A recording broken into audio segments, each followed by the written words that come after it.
When I found out there was such a thing as Clifton, oh, I wanted Clifton. Wow, Clifton, that sounds so much better than that. Yeah, it's interesting. They're funny creatures. I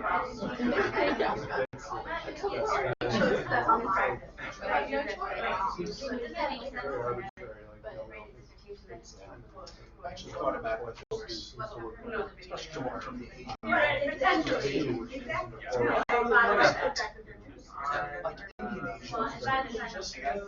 Alright, so we're going to go ahead and get started. Welcome to today's active teaching lab. It's dedicated to peer review with Canvas. I see a lot of new faces in the crowd. Would you mind raising your hand if this is your first time to an active teaching lab, either this semester or in general? Awesome, welcome. So for the newcomers as well as for those who are here at first times, we have quite a few documents that are in front of you. The first is the activity sheet. This is just sort of a list of activities essentially dedicated to peer review. The only inconvenience with this sheet of paper is that none of the links work. So we're going to ask that you open your computer if you have it, or if you can look online. With us at the top of the sheet, you see a link or URL to our Canvas page. Enrolling in this course will give you access to the digital version of the activity sheet, hopefully in all where all the links work. Just to give you an example of that, that is on our page. So, if anyone's having trouble getting to that. The great thing about the activity sheet, at least the online version, is here at the bottom during today's lab. If you have additional resources or tips or documents and information that you're willing to share with the rest of the group, you can add that down here at the bottom. There's already a very excited person typing, oh, I have resources, lots of exclamation points. Add those resources during the lab. It serves as a resource for you as well as for anyone else who wasn't able to make it during the lab today. On the activity sheet, there's also a lot more information about the step-by-step process for creating peer review, drilling down into some of the more complicated activities that you can check out on your own. We also have on this purple sheet, this is an evaluation form. We'll ask you to fill this out at the end of today just to give us some feedback. Was this lab useful for you? What additional features and ideas for activities would you like to see going forward? And then just to give you an idea of sort of where we're going to go today, I'm going to ask you all to introduce yourselves, your name and what you hope to take away from today's lab. So what is your own learning goal? We're going to start with then we're going to move into sort of a small table discussion about peer review as a practice. I think a lot of people come from different portions of campus, so peer review might look differently for you. Then we're going to do a very experimental walkthrough of the Canvas tool with two randomly selected guinea pigs that have willingly shown up today. And then we're going to go back to a broader question: is this the tool for you? I'm not hired by Canvas by any stretch of the imagination, but just sort of identifying, is this something that could be scalable for you and workable in your course? And then just sort of some concluding remarks, thoughts and tips about any lingering questions that you have that we still need to address. So if we could start with Cliff. Cliff, who are you and what brings you to the peer review today? Again, my name is Cliff, work with the Learn at UW team. I'm here, actually, there's a few of us here with the Learn at UW team, and actually no. You are the learner. I am here to really learn what you guys are using the software for. The Learn at UW team provides support, training, documentation for a lot of enterprise systems, including Canvas. And we're just always trying to figure out what is happening in the classroom so that we can better marshal our resources towards the needs. I'm Carolyn Caliborn. I'm a professor in textile and fashion design. I teach a lot of upper level fashion classes where I actually want people to give each other feedback on projects ongoing, but also I teach a really large team project-based class at fashion show where I have 40 people in the class and another 100 people outside of the class. Oh, so wow. We all have to be able to communicate, and we all need to give each other feedback. But it's also hard in a big classroom to give thoughtful feedback. So how we can do that, pulling it down smaller peer to peer, I think that's good. So for all of that. Awesome. Okay. Russell. I'm Russell Epp. I'm a senior lecturer in the Wisconsin School of Business teaching accounting. And we actually have in one of our classes a memo that students hand in and do peer review in terms of writing and how well constructed it is, things of that nature. And I'm looking to see if we can take that same process and do it within the peer review process inside Canvas, so we don't have to use paper to do it. Okay. How many drafts does the peer review process go for? They hand in their draft, their final version, and then that version gets peer reviewed by others in the classroom. So we have to use classroom time to spend peer reviewing, and then we take those peer reviews, and then we also finish grading for other criteria that we as instructors look for. Okay. And for me, it's just one, not only the usage of class time to do it, which I think could be moved outside of class throughout Canvas, but then also the use of paper could be reduced too. Sure. Sounds good. Theo. Hi, I'm Theo. I work in the business school in teaching and learning and help with a lot of instructors with peer reviews and of different, all kinds. Yeah. All right. John. I'm John. I'm in the Department of Electrical and Computer Engineering, and I'm just here to see if maybe I could use this in my classes to give the students more feedback and make it easier for me to grade their assignments. Okay. Sounds good. Sure. I'm a teaching assistant in the Department for French and Italian, and for me, the feedback is a big part of the peer review, being that I'm interested in how we get students to give each other feedback in a way that kind of cuts time for the instructor, that doesn't have to necessarily. I'm wondering how it can all work together so the instructor kind of saves some time, maybe. And then I'm also interested in the instructor's role in how do you guide peer reviews so that they don't just like go totally in any random direction that they want. Yeah. And I guess mostly for writing assignments, mostly for drafts and writing assignments. Sounds good. Charles. Hi everyone, I'm Charles. I'm also a grad student in Department of French and Italian, and I have never used peer review on campus, so I'm interested in the very quote-unquote practical aspects, so how to create an assignment, or examples of how other people have done this, or how to create a rubric to grade peer review. Sounds good. All right. I'm Lauren Rosen. I direct the collaborative language program for UW-Madison, and it's probably been about 2 years since I used the Canvas tool for peer review. So I found it pretty clunky back then. So I'm kind of curious just to see how and if it's changed any. Okay. Sounds good. Margine. I'm Margine. I work for Druid Academic Technology and consultant, teaching and learning consultant. And from that perspective, I'm interested in seeing how the tool works and how it might be something that I would suggest if it's the right fit for the folks that I work with. But as a student, this past January, I was in a class where we were assigned a peer review, and and it was kind of a hot mess. Like who's doing it? Just the operational, not the actual peer review, but the operationalizing of it. Where, are you gonna do mine? Okay, I'll do yours, and you did. And so it was friends did each other's, and they've been, and everybody. Was this an in-class peer review hot mess? No, it was write your paper and use it before you turn it in and see peer review by one of your classmates. So Got it. I was kind of jumping in on that cohort of doctor of nursing students. They had all been in class before, and I was just kind of crashing their course. And so they knew each other. It wasn't a big deal, but just kind of Feedback along the lines of this was great. Can we coordinate better? Okay. Yeah. John. John Martin, doing academic technology, and I guess my big question about peer review is how much of it can be students, student-led, how much will students catch? Can it save time for the instructors because students get 80% of what you might want to give as feedback? Should we use it for grading, or is it just feedback to assist us in grading? That's a little question. Dan. I'm Cam Pell. I'm a lot like Margine. And I have a lot of the same thoughts about peer review. It's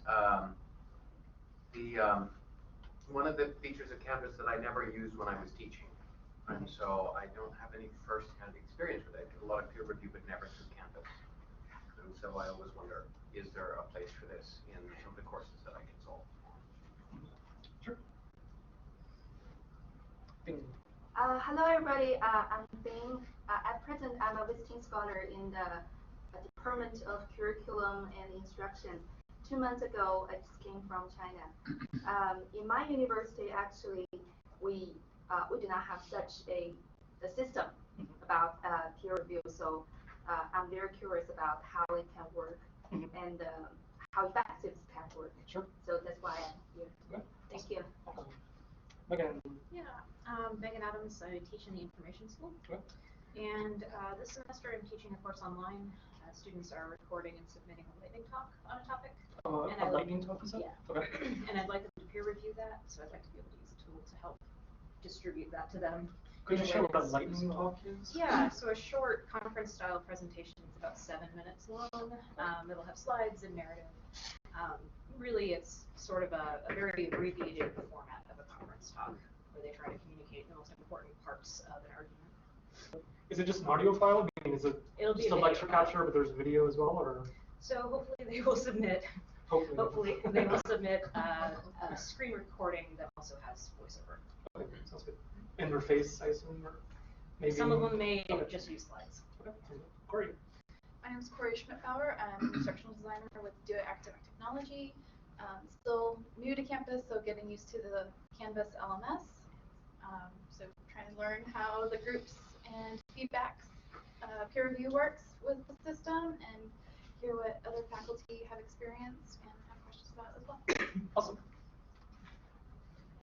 So before we get into the idea or get into the sort of nuts and bolts of the tool within Canvas, I'm really curious about why you actually want to use peer review to begin with as a concept.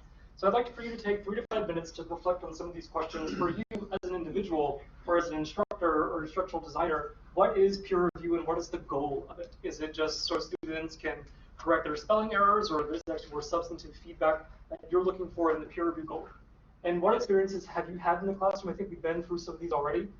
And this is a question that I was thinking of from an instructional perspective. Is there a difference between undergrad use of peer review and graduate student peer review?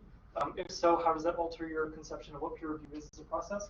And if you had some examples where it completely fell apart, or Jeannie said it's a hot mess, or if you have examples of a raving success with Canvas peer review, or just peer review as a general statement, what were some of the features that led to that success? So I'll give you about 3 to 5 minutes to think about that individually, and whenever you're ready to discuss with your table mate, I think everyone is paired up perfectly. Charles, you can work with Lauren as well.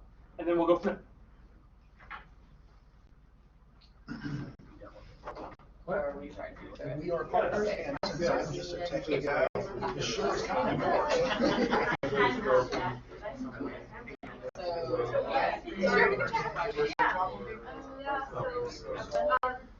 The last year was probably just like yours. I actually never used slides. I can't have like your video.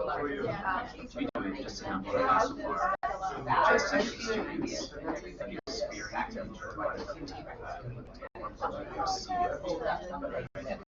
I understand about the but also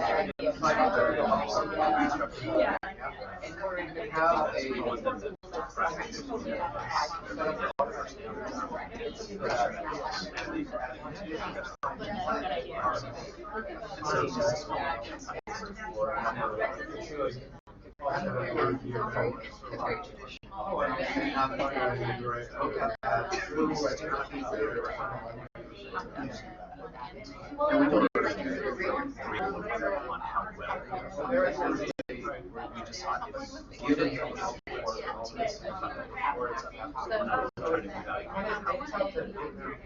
we just want them to be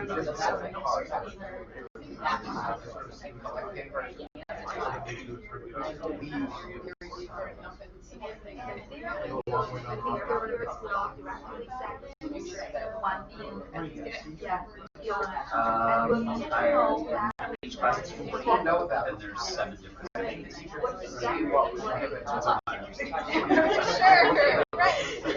it's a 301, so it does teach but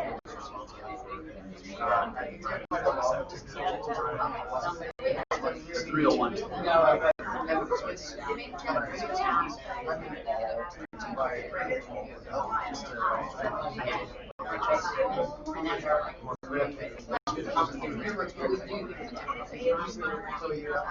done so much more.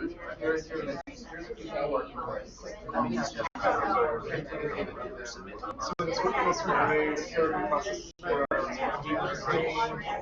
Yes, and so like both engaged and because it's also like how do we capture mistakes?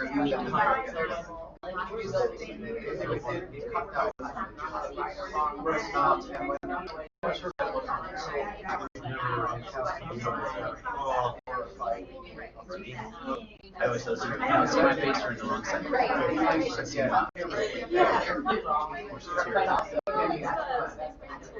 This is a whole separate course. It also reflects what you're Which is why they get in trouble.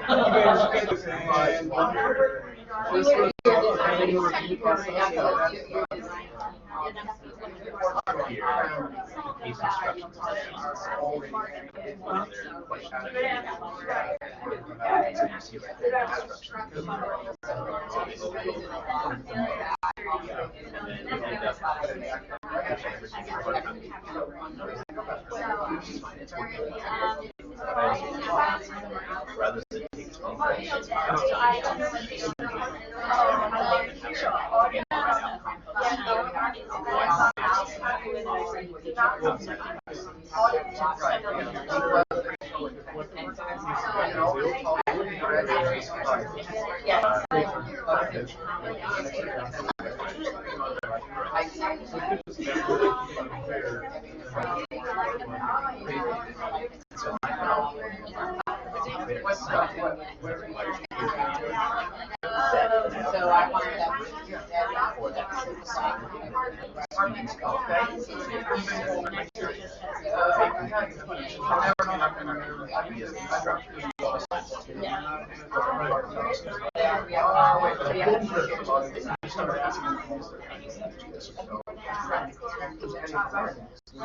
Alright, so let's keep it moving on a little bit. So in some of the conversations that I was able to hear, it seems like there's a lot of diverse uses of peer review, giving answers and coordinating sort of how you arrived at a certain answer or an equation process.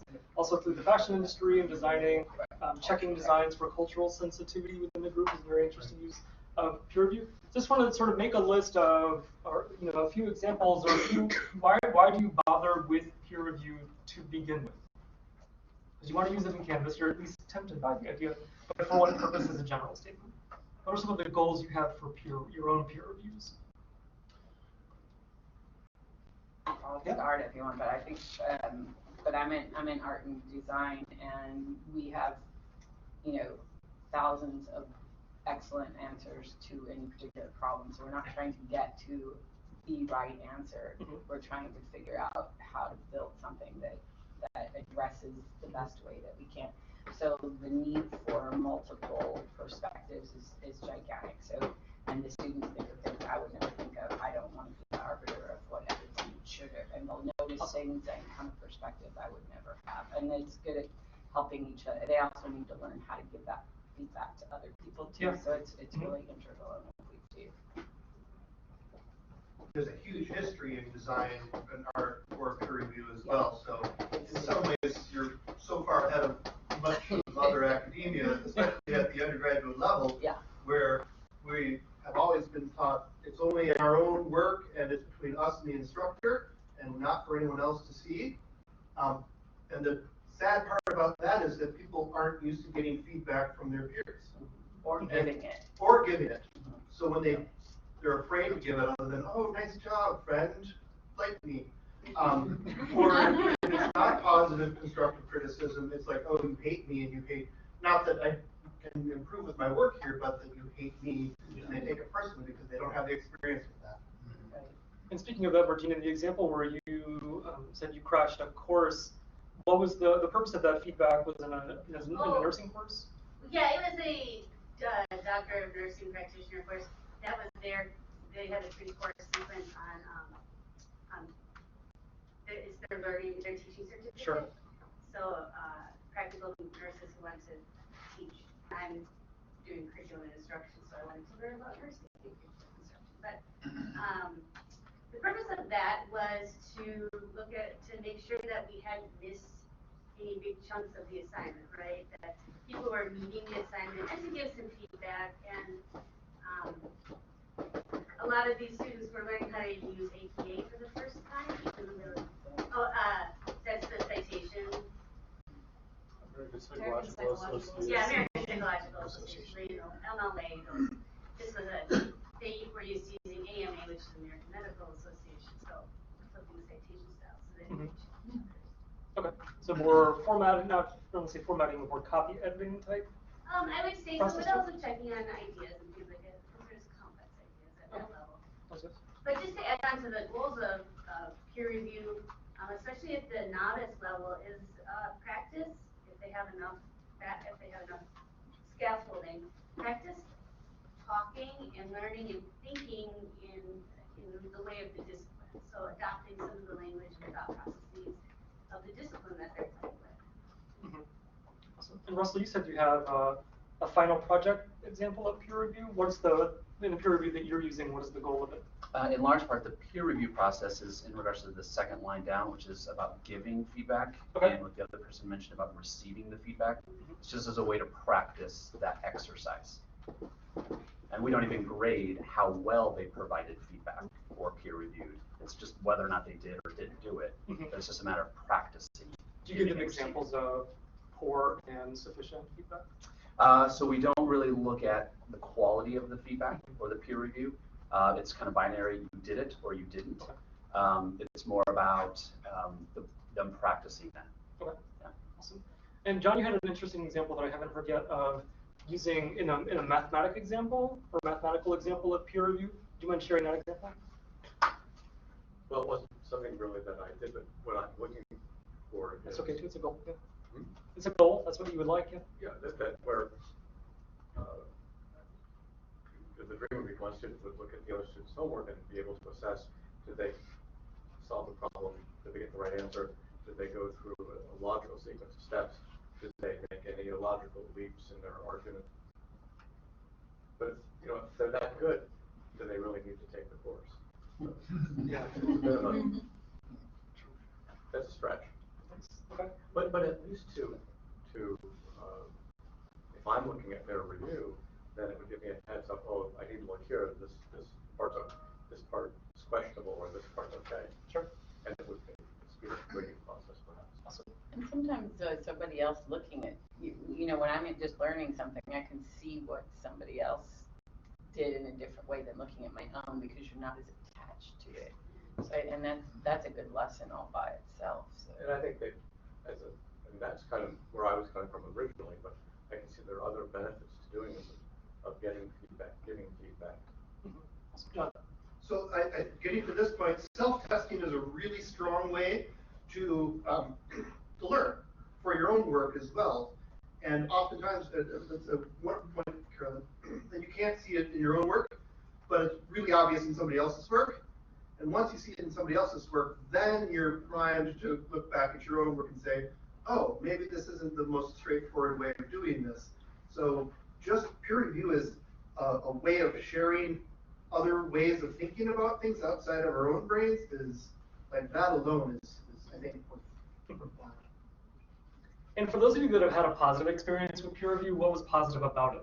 For me, for my own personal example, we had a dissertator seminar in the Department of French, and for everyone that was a dissertator, we all wrote together, shared drafts, exchanged, and each week we met for 2.5 hours and talked about one individual person's draft or chapter, and sort of that intense feedback was, for me, a very formative experience. And sort of the concentration of being at the center of the room and also having 6 people coming at you with questions and comments, for me, that was groundbreaking because I was outside of my own head. But for other people with positive experiences, and we'll get to the negative, don't worry, what made it a good experience for you if it was positive with peer review, either in Canvas or just in your own professional circumstances? Sure. We had a peer review happen in a creative writing class in French, and the peer review was definitely an intermediary step before any kind of grading or evaluation would happen. So the peer review happens in the sort of writing and revising stage before it hits any kind of submission in a way that the instructor would like to evaluate it officially. And students really appreciated having that mark a point for revising. Sure. And they wrote like a lot of self-assessment. In a lot of self-assessments and reflections, they said that it was definitely building on the multiple perspectives of I did not see that before. I thought I was clear, but it wasn't as clear, and so I can articulate myself better now. Yep. And they really appreciated it. I think felt confidence actually boosted when they submitted the final project, even though the confidence might have been like a little nerve-wracking to release it to their peers at the time. Because the vulnerability. Yeah, so there's vulnerability, but I think in the end it really paid off. Awesome. Yeah. So I used it a lot, not through Canvas. It was systematically part of the ESL courses, writing courses that I worked on. And there were a number of things, reasons for it that was on the course. One is that, of course, the students are getting their peers' eyes on their first draft before the instructor's eyes are on there, submitting a better draft. But another one was that when working with students from all sorts of academic backgrounds, they're being asked to write things that they don't necessarily know the rules of. They don't know the expectations for that type of writing in this culture, and getting peer review from other people and seeing other people's writing allowed them to realize that, oh, okay, that's an approach that I can use. And that might be some language or structure that would, or at least now I know what somebody else is trying to do with their assignments. So there was a lot of learning about the genre that came with it as well. Every project we do gets peer reviewed sort of in person most of the way through most of our program. It's like essential, and I think that, but like doing it online and how to do it more effectively is like what I would really like to find out about. But I think it both, like we tell the students, like as you're working, you have to work as though your life depends on getting this that's it, and they do, like they're super passionate about doing it. But then once you stop and you get feedback, you have to step back as though you're not connected to it at all, and that learning to be able to be objective about your work and objective about other people's work is what can then allow you to go back in and make the work better. So it both, gives them confidence, they can talk about what they're doing more, but also that being able, the revision process and learning that things get revised and not just you make it once and it's done. Right. That's probably the biggest part to me that I think is the most important. All right, well, speaking of online, let's get to Canvas and enjoy ourselves with that. Do you guys are you strictly showing the Canvas tool? Yep, it's just going to be the Canvas tool. Although if there are other tools or techniques that you want to put, you'd like to contribute, again, the activity sheet would be a wonderful place to do that. Okay, so this is an assignment that I created. So I'm going to start sort of with the activation of peer review within an assignment of Canvas. If I'm going too fast or if I make a false move, Cliff, you are in charge of that. Just to give you an idea of what it looks like on the instructor side, the struggle that I have is that I'm not a student in a course that has ever used peer review.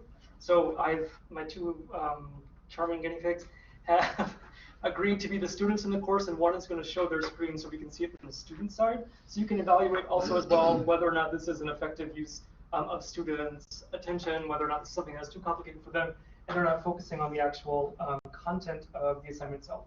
So creating a simple assignment, just sort of adventures in peer review. This is in the sandbox. So if you would like to participate in the activity, feel free as well. So as just the title of the assignment, Adventures, I put in some information about the assignment itself. So clicking on the edit side to get into the background of the assignment itself. I've given students some instructions, pretty simple, to submit an assignment and then comment on the work of another person. Obviously, this is perhaps not a model of a way to write the assignment details for a course. This is just for the sake of the thought experiment. So scrolling down a little bit, you see you have a box here for whether or not peer reviews are required. So obviously activating the peer reviews, and then I've chosen to manually assign peer reviews. The reason why is because there are over 300 individuals and students that are in this course, and so I don't want to flood their email inbox saying you've been assigned a peer review for a course that they're not actually active in. So the reason why I've picked manually assigned is because my true peers are here, and they're going to participate in this process with me. So far, so good? What else, anyone? Just a question. Yes. And don't do it and hit save, but if you click on automatically assign peer reviews, do a whole bunch of other options come up? Good. Well, that's And great. if you click on without hitting save, you won't That's allow what I this. had checked. Go ahead and do it, yeah, just. Yeah, okay. So if you want That's right. each individual student to review 295, you can put up the total number of students that you have, or each student just reviews one other person. And it would be randomly assigned, I would assume. So you could have them, everybody have to do 5, but it randomly assigns who those 5 are. And then this is the portion of the assignment that always throws me off. The peer review has to come after the date for when the assignment is due. So for example, Russell, in your case, if my understanding is correct, they would submit draft 1, and then the peer review, let's say draft 1 is submitted on Monday. You would assign peer review to be completed by sometime after Monday, let's say Friday. So this is different than when the assignment is due. There's an asterisk there that if you don't put it, you know, after when it's due. So how do you? So what if a student submits at 11:59 and the assignment's due at 11:59? There's no peer review. When it closes, it goes off.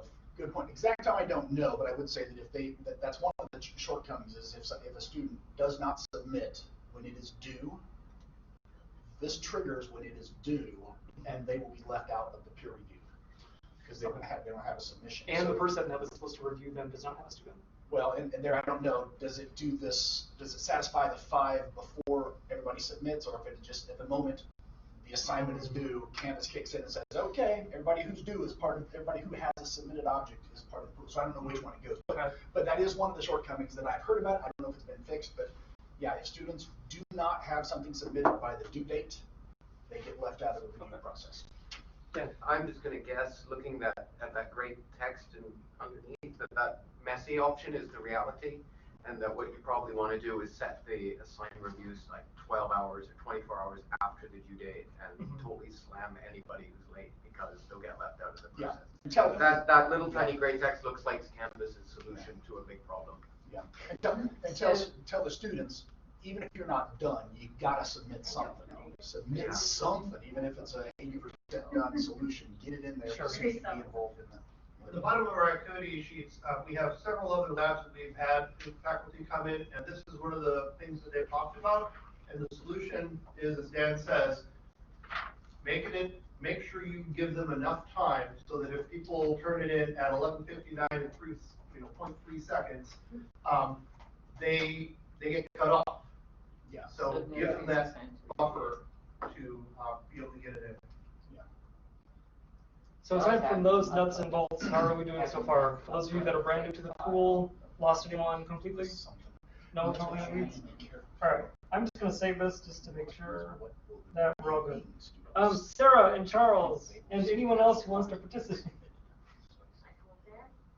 Can you please submit your assignment? Or shall I do it over there? You can, you can do it over there first. I just submitted one too, just Awesome. to say I'm submitting Okay. something. So looking back at the actual assignment section for itself, and this I want again, to see what happens. 'Cause I and know again, they this don't is from the instructor view. This is not from the student view that we'll see in a second. So over here on the right, clicking on peer reviews, you can see that I have everyone that is listed in the course. But because Charles is great, I can give him a specific student. So say, for example, I want him to review Lauren's work as well. I can add those 2 students to his workflow into his queue so that he has to review them as well. So far, so good? Have all 3 of you submitted? Awesome. I want to review DMs. It's too late, you missed the deadline. All right, Sarah.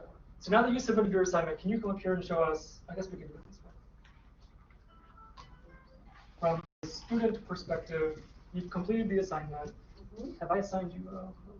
I think I was automatically sent to Charles, maybe? But we haven't put anything in yet, we're at the end of. Correct. Yeah, and just for the sake of time, I'm just gonna do these three. I'll go with that. And is there a save button? No. All right, Sarah, we'll have to refresh your page. And this is yours. Okay, so this is from the student perspective of the course.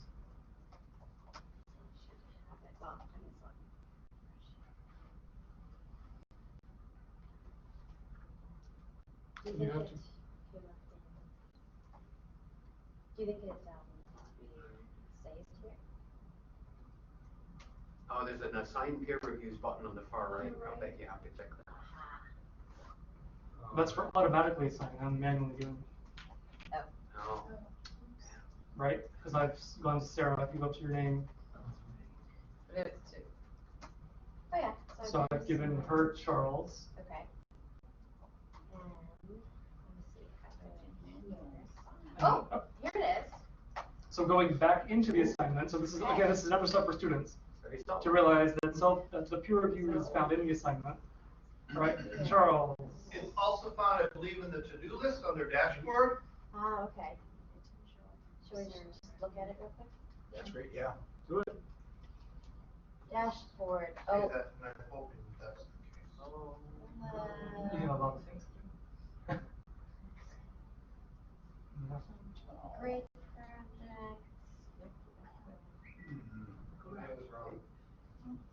So, well, it does go in here. What's the exclamation point?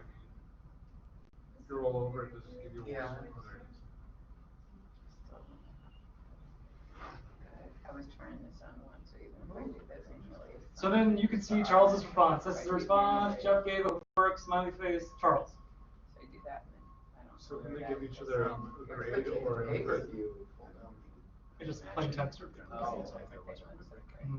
So they don't get speed grade or. They don't get any comments. Maybe like There's a comment box over there on the right. So those are like general comments that like in secret you can pop in like in a specific like sentence construction. You might, I didn't do this for this one, but you might be able to add the rubric from the original assignment, and that appears within the peer review process. So whatever rubric I, as the instructor, have assigned, appears for student use. There we go. Also, this was a text-based assignment. If it were uploaded to Google Doc or a Word document, the students then would get all of those add-on. Of the speed grader. Of the speed grader, yeah. We did preserve Excel sheets, you know, like functions and stuff in there. I've never uploaded I've never dealt with Excel on campus. I would imagine. I would imagine so, but I know that you can also use Google Drive to submit, so I'd imagine Google Sheets would appear just as easily. But I think it always is converted into a PDF anyway, so I don't know if it would be a functional Excel spreadsheet to begin with. Okay, so as long as PDF, I think Thanks. This is the thing about uploads in general for Canvas. If it's submitted as a Google Doc, it won't be a live Google Doc that they can go in and keep on editing even after the assignment date. It takes a snapshot of it, and then you get that version. So it's not live. Well, but I had. If you want to change it to like multiple submission types, I'm happy to just throw some shit in there so you can look at it. Let's do it. Oh, sorry. I think I know what you mean.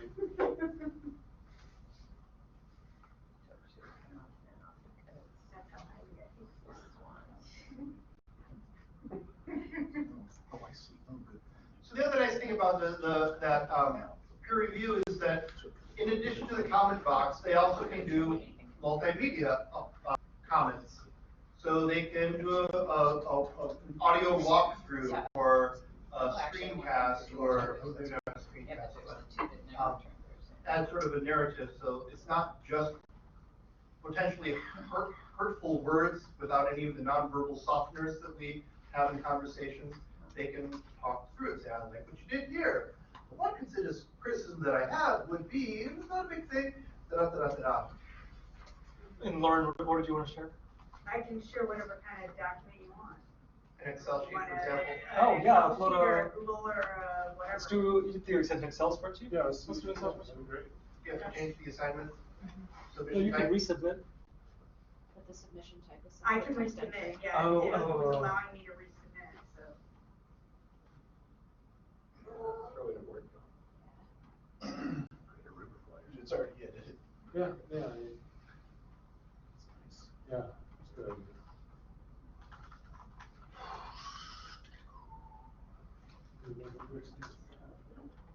All right, Lauren, whenever you're. Go back to the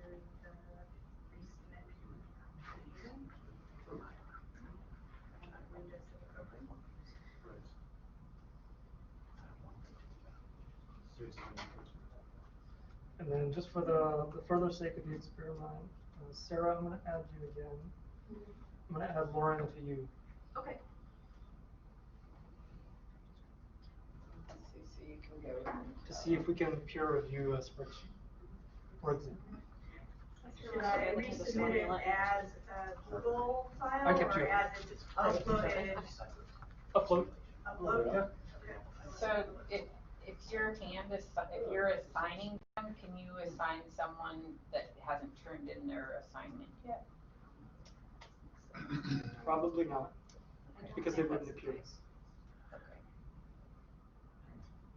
Yeah, that's a good question about like.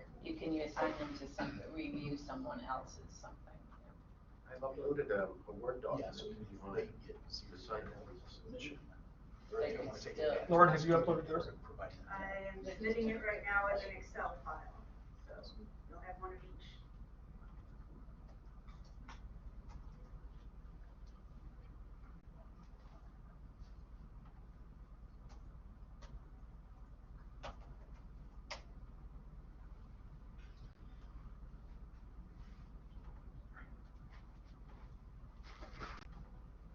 So this is the way the Excel file appears.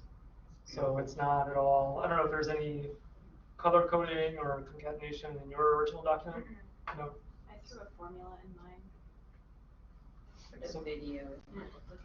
So it doesn't really, it's not very effective, I think, if we're uploading a spreadsheet. I mean, I would just imagine a series of equations, the formatting's gone. And then Sarah, what would that look like for you?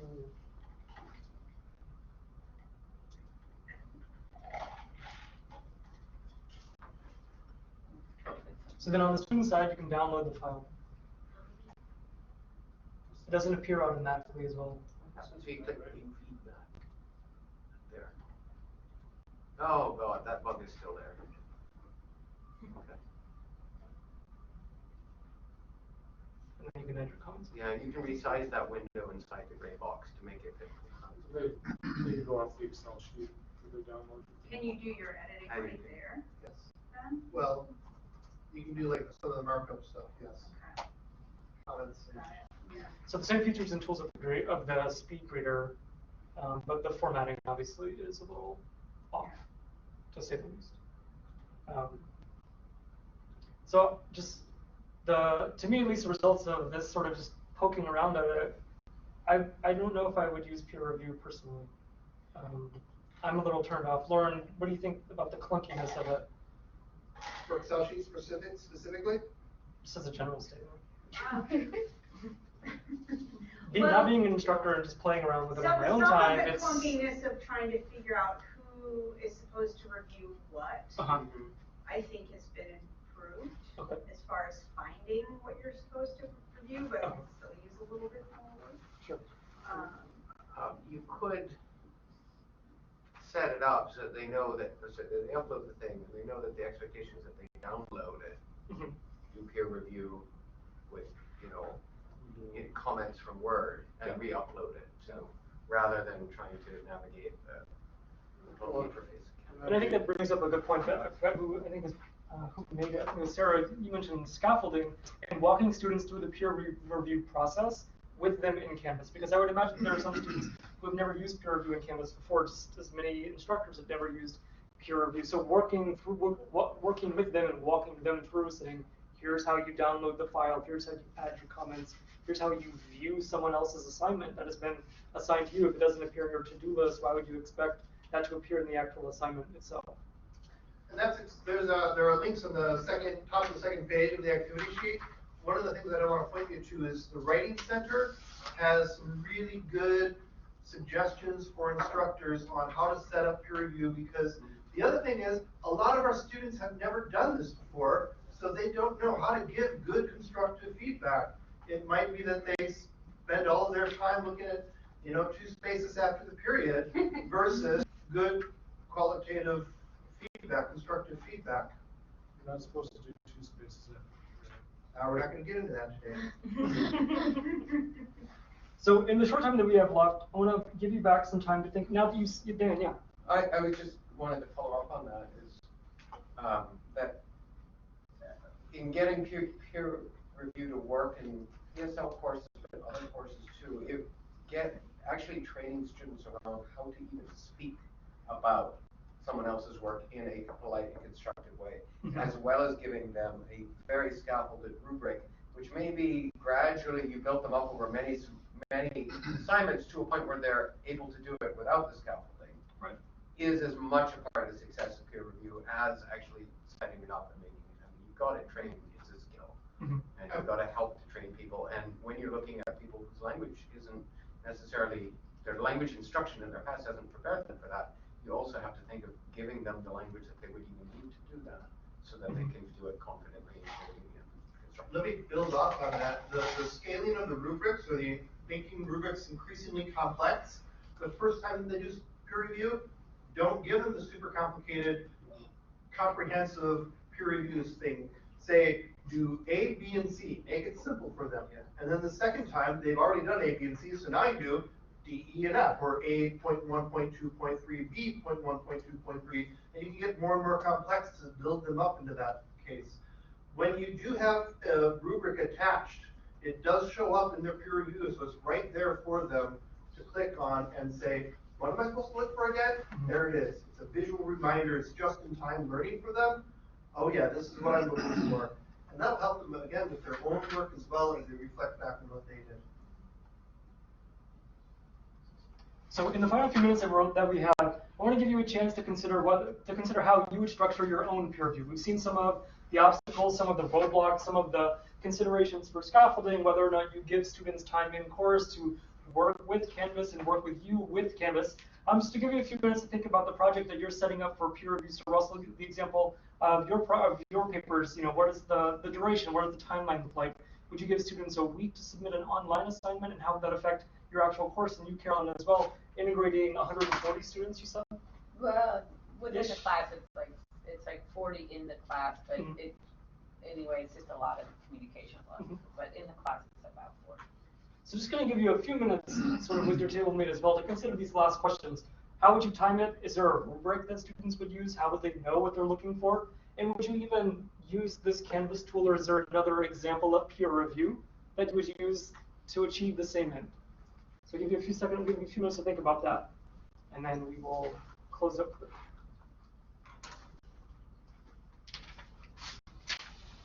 I have a quick question for you. While people are talking, could you go back and just so there was one criteria rubric? Because what I'd like to see is when the students go in and to their view to do the peer review, do they see your rubric you created? If we're talking about the rubrics, I'd like to see that if we create one, do they see it? Okay. Or is So that from us? on the instructor side, I've added a rubric. Okay. There's not much magic to it. Yep. Perfect. Let's go back to Adventures in Peer Review. They can see the rubric that I've applied. Sarah goes into Charles's work. The rubric doesn't appear. Show rubric never running far. Okay. This is also part of the training that you need to do for the students, because they won't see that. Right. So Charles, you've done it all right. Can you go on your end and see if that appears? And is that the rubric for the original student's assignment, or is it the rubric for the person giving the feedback? It is the rubric that I created for the original assignment. So there's not a rubric for the peer review. I'm just asking. Yeah, but and I think that's actually a workaround that I'm thinking of is you could just create separate assignments, right? Draft 1 is being an assignment that has a specific peer review rubric. draft 2 having a similar rubric as the final version. That way we're just not confusing students with different rubrics they have to find and click through, etc. Charles, do you see your comment? Yes, I see the rubric as it appears. And then you got a 5 out of 5? Yes. You see the 5. Awesome. Okay. That's for the original assignment, not for the peer review. Correct. And interesting because I'm on the Canvas guides. If you don't know Canvas guides, it's the instructor, the company that produces Canvas. They put out a bunch of instructional manuals on their Canvas guides. There's an area devoted to software enhancement requests, and one of the requests is allow there to be 2 different rubrics. One is the official teacher rubric, and then one is the student rubric that the student should be using. And so, which means at this point that's not available, but it is something that people have wondered about. So Canvas is considering it, which means don't expect it anytime soon. Such an optimist. 2 more quick things about rubrics and expectations. And the speed grader feedback in general, a lot of the students do not know where to look to get the feedback that you've given them in SpeedGrader. So follow through with that and make sure that they know to look at that show feedback. Don't give them feedback on their final paper because they don't care. They've already handed it in, they're looking to the future. Make the peer review process for the first draft or the second draft, but for the final draft, don't bother because realistically they're not going to look at it. And it won't help them because looking at each other's examples isn't going to help them do their work any better because they've already handed it in. So if you're going to have them learn from each other, an early draft is the way to do it. The last thing is they cannot grade each other's work officially. You have to be the grader as the instructor. So the feedback that they give each other can inform your grading, and oftentimes it'll catch, Jonathan Brennan talked about it catching like 80 to 90% of what he would have said anyway. So it saved him 80 to 90% of the time because he didn't have to type in all that stuff. They already did it for each other. So that made him, he saw it as a big time saver. But of course you still have to look at it to see the things that they've missed in case they've all said, oh, good job from each other. So Megan, you said you were working in an entirely online course. Yeah. Do you think that Canvas, what are you thinking about in terms of using the Canvas peer review? Do you think that's a sufficient solution for you, or do you think you still have some hesitation about that? I'm nervous about it. I think, so I'm teaching graduate students. Okay. And I'm teaching graduate students in information field. Okay. So hopefully they're slightly predisposed to poking around with online interfaces. Okay.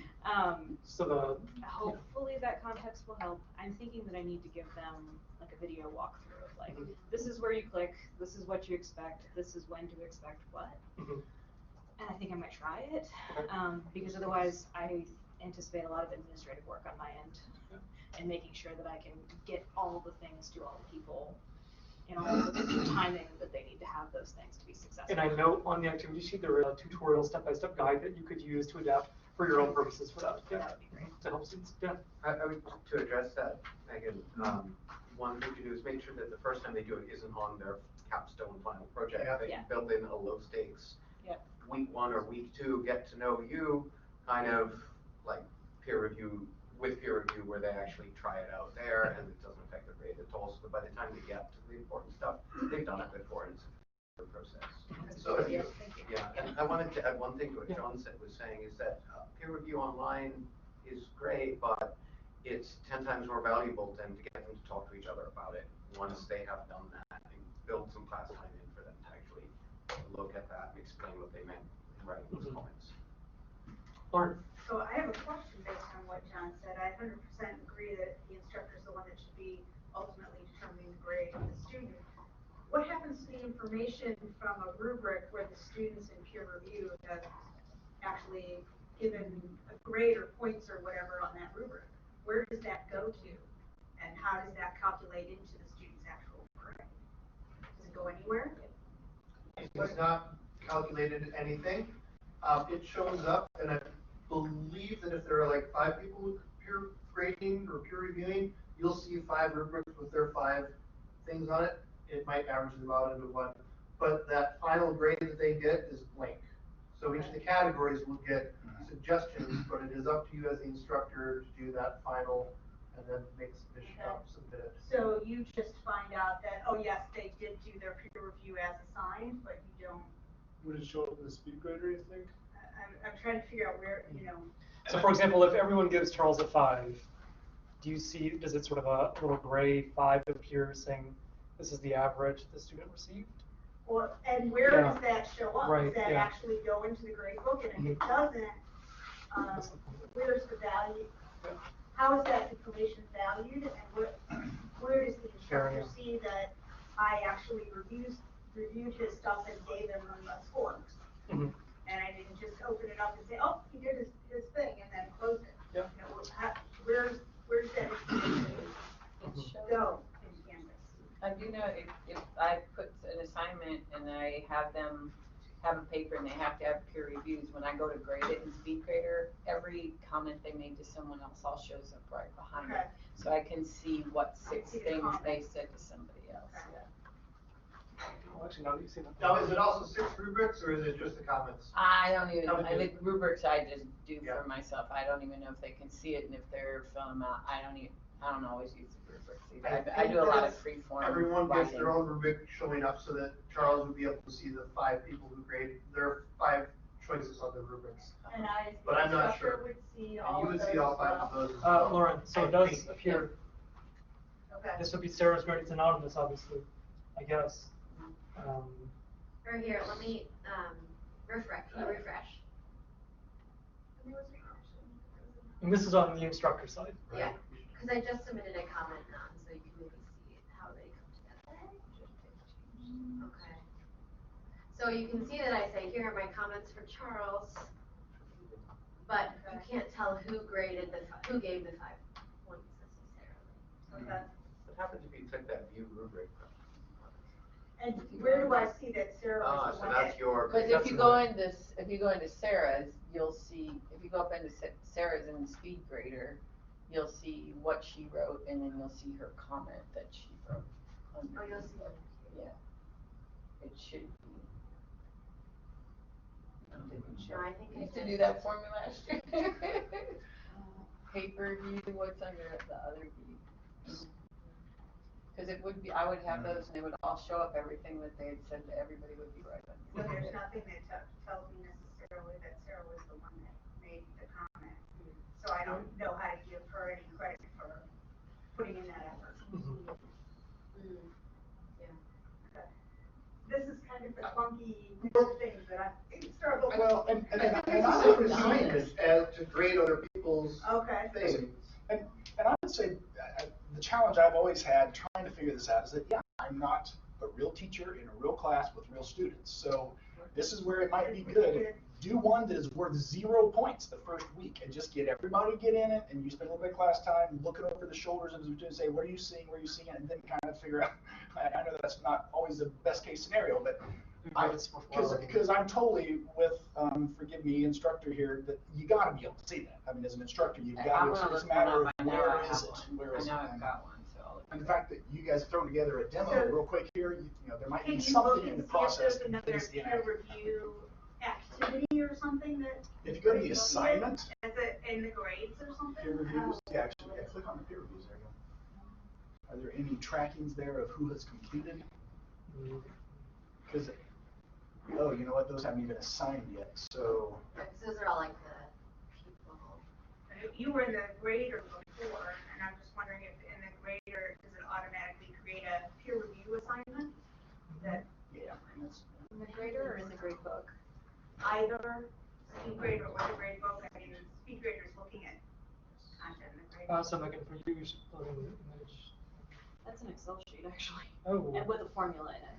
The column Yeah, C that's has completely formula. done. Yeah. Because it's just a PDF. Yeah, the results of the formula exist, but It's not active at all. Yeah, you can't see what I did to get that number. Unfortunately, it is now 2 o'clock, and I do not want to keep you any longer than you already have been here. But just to recap very quickly, we have gone through quite a series of use cases for peer review, whether using video, using Excel sheets, uploading just basic documents either as text. Ongoing feedback is still the question. How can that be ongoing? I suppose same with the collaborative. Scale might significantly be an issue for a course, especially if you have multiple people peer reviewing. You're not able to identify whether or not they as individuals have completed their peer review. In class, outside or inside, I don't know. I guess I'm just old school and I prefer everything to be done in class. Does it facilitate grading? I don't know if you can get through some of the clunkiness. And the questions of rubrics have come up. So yeah, I don't know. I like the idea of peer review. I like Try peer it, review, you'll maybe like not. it, or if you don't like it, the second or third or fifth time you'll like it. You'll get better at it, or at least you get used to it. So on your way out, if you wouldn't mind dropping a few notes here, let us know your thoughts and comments for next time around. Also, if you have additional questions, we have the room until 2:30, so we can sort of play around with some of these other features and go through some of the other details. Russell, looks like your wheels are spinning. Yeah, just thinking through the mechanics. Awesome. So enjoy your afternoons, and tomorrow it is student curated content at 8:30 in the morning, and we will have bagels. Thank you. Thank you. I had something around these, but maybe it was in a discussion and not a peer review. I was gonna say, that's what, Because that's a good I point, know I that's a good had- point, might have been a discussion, because yeah, those, each object Yeah. will look a little different. Yeah.